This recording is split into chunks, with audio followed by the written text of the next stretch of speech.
What is up, guys? Team Moogie Fails here, and today we're going to be doing a deck profile of my Salamangreat list that is currently set for the October ban list for 2019.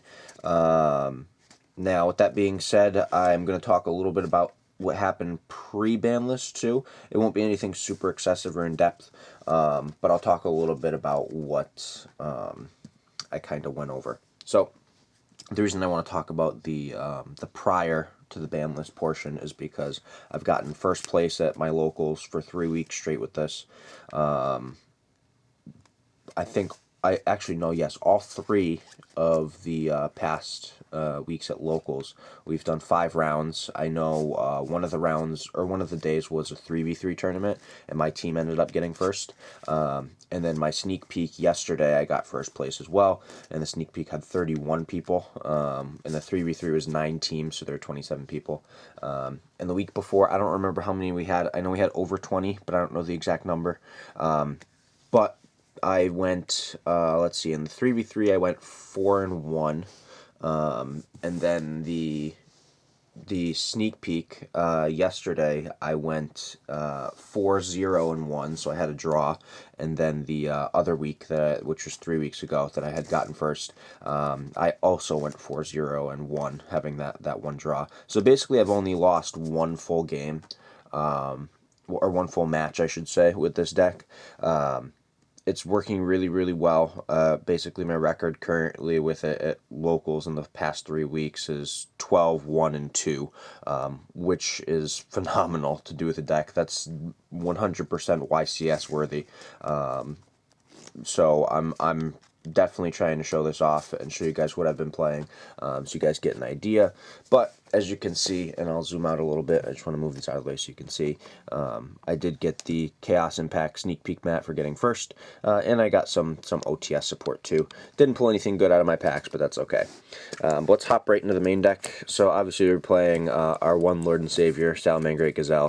Card's crazy good, but you don't even have to play it as like the beginning summons to make the deck function. Triple Foxy, card's really, really solid. This card saved me so much by getting rid of face-up field spells or just general spells on the field as well. 3 Spinny. This card is just too good not to be playing at 3. It's just a constant graveyard presence, which is awesome.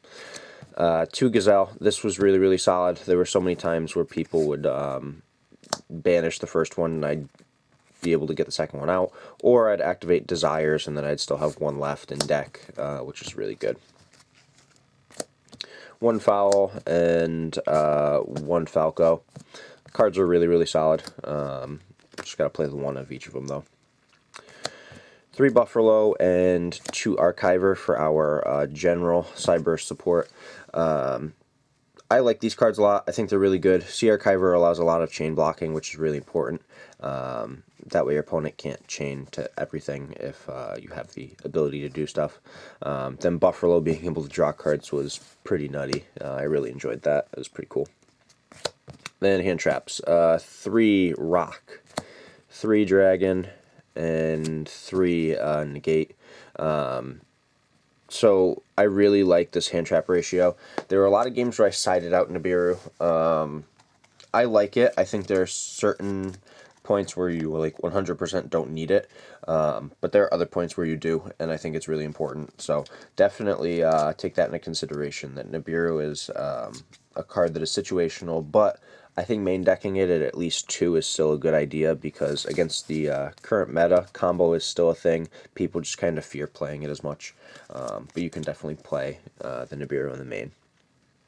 Then for the spells, 3 Soul Charge / Monster Reborn. Card's really, really good. I mean, if you get Nibiru, you can just use this and continue playing, and then generally your opponent is just going to cry because of it, which is awesome.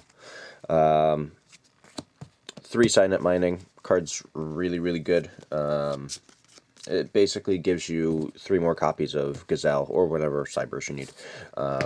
Really, really awesome card. Same with the 1 Circle. It's too good not to have. 1 Sanctuary. You only need 1 of it, but it's pretty good. You know, you get to do that reincarnation for free. 2 enemy controller. This card was really good. I was going to play 3 of it, but I opted not to. If I did play 3 of it, I would change like a couple cards, but I think playing 2 was solid enough. Whenever I sided in mind control, I sided both of these out, because generally I was going second and I didn't need this. I just needed to steal whatever their monster was. Also, mind control can steal set cards as well, which is really good against Guru. Found that out at the sneak peek yesterday. Ended up beating Guru in the last round to secure that first place spot, so that's cool. And then the 2 ever so lovely Common Pot of Desires, because I got rid of all of my hollow ones way back when. I don't know why, but I did. But 2 Desires is perfectly acceptable to play. You really don't care about what you banish for the most part. There were a lot of times where I would drop like a Desires and I would banish a Gazelle, because I didn't have a way to like get it out at first. I needed to actually like have cards to play, and I was still able to like pull out full-on victories without Gazelle because the deck is just really good. Then the traps, 2 Roar and 2 Rage. I'm only playing 2 and 2 because of Desires. At the 3v3, the 2 Rage, or the 2 Roar actually won me my match to secure our team's first place spot. So basically during my opponent's turn, I roared a engage, and this is pre-banlist, by the way.